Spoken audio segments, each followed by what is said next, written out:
Olá pessoal, hoje é meu primeiro videocast. Resolvi fazer esse modelo porque tem muita coisa que eu gosto de escrever e de falar, de comentar. E eu acho que ficaria muito longo um texto, né? Aqueles populares textões do Facebook, né?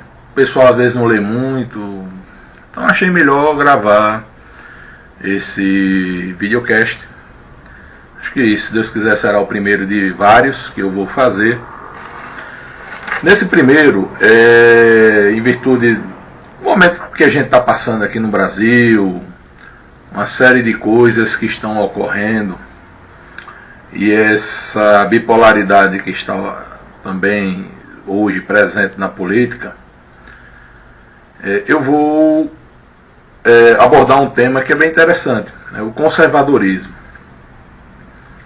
Porque ainda hoje, não só aqui no Brasil, mas no mundo, tem-se uma ideia errada a respeito do que é ser conservador, do que é o conservadorismo. Eu descobri que eu era conservador em 1991.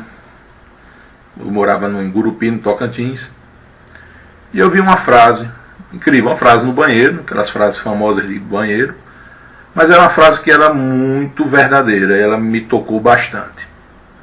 Ela dizia assim: prefiro a dor da pior verdade do que ser enganado pela melhor mentira.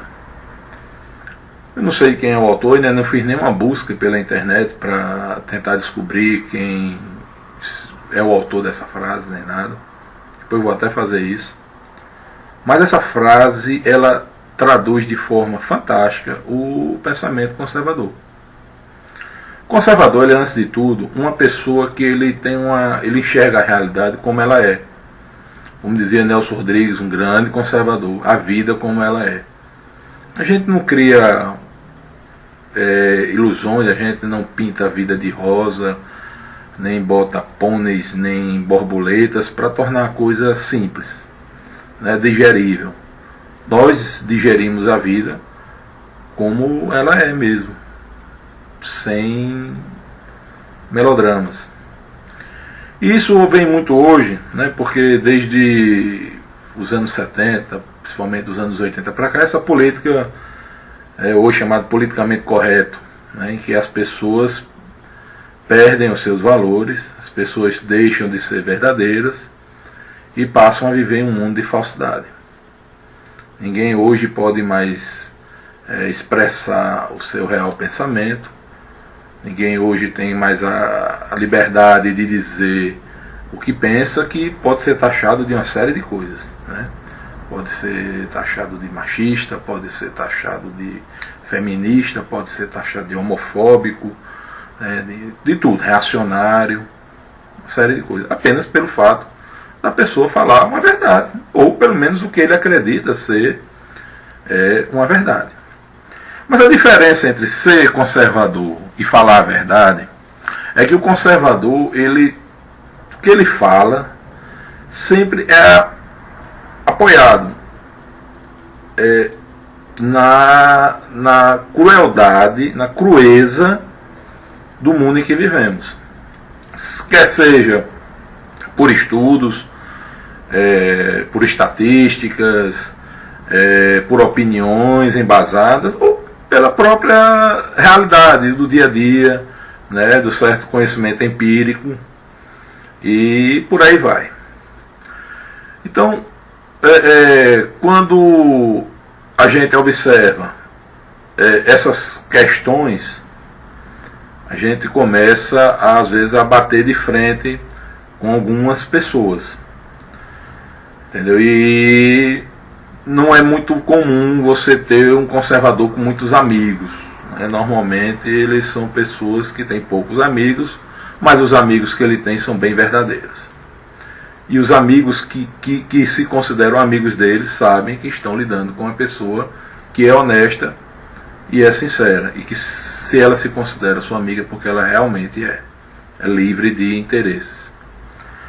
Então, assim, um exemplo bem prático do que seria hoje uma diferença entre o pensamento conservador e o pensamento hoje que reina aqui no Brasil.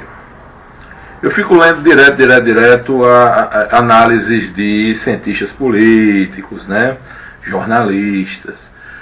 E os caras ainda vêm falar em PT, em Lula para 2018. Olha, dá pena. Dá pena.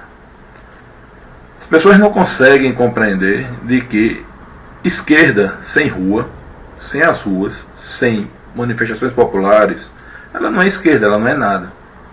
Ela vira o que é hoje. Uma bravata juvenil de algumas centenas de alienados, né, que ficam reclamando contra tudo e contra todos, sem nenhuma razão, entendeu? Sem base, até base científica nenhuma, sem base científica, sem base filosófica, sociológica, o que for, principalmente base histórica nenhuma. E ficam aí, só repetindo o que os outros dizem. A esquerda não existe mais, como é tradicionalmente, não só no Brasil, como na América Latina. Conservador, um bom conservador, ele já vem observando isso há tempo. Nós estamos entrando agora em um outro processo histórico, a ascensão de uma direita, a ascensão de uma direita conservadora, a ascensão também de grupos de extrema direita. E um detalhe, extrema direita não é nazismo, não é fascismo. Extrema direita são os liberais ou libertários, entendeu? Então fica bastante claro essa divisão. As pessoas têm uma tendência, sempre que falam de extrema direita, a associar a grupos nazistas, a grupos fascistas. Não tem nada a ver, entendeu? Extrema direita seriam os libertários, aquelas pessoas que defendem um Estado mínimo mesmo, em que cada pessoa é completamente, tem uma liberdade ampla, total e praticamente restrita, certo? Então, eu não sou assim. A grande maioria das pessoas se vê exatamente dentro daquele espaço entre centro-direita e a direita conservadora, né? E uma outra questão, as pessoas têm que entender que ser conservador não é ser retrógrado. Retroagir é uma outra questão, que tem mais a ver com a esquerda, com o socialismo, comunismo, do que com o conservador. O conservador, ele defende a evolução, ele jamais defende a revolução.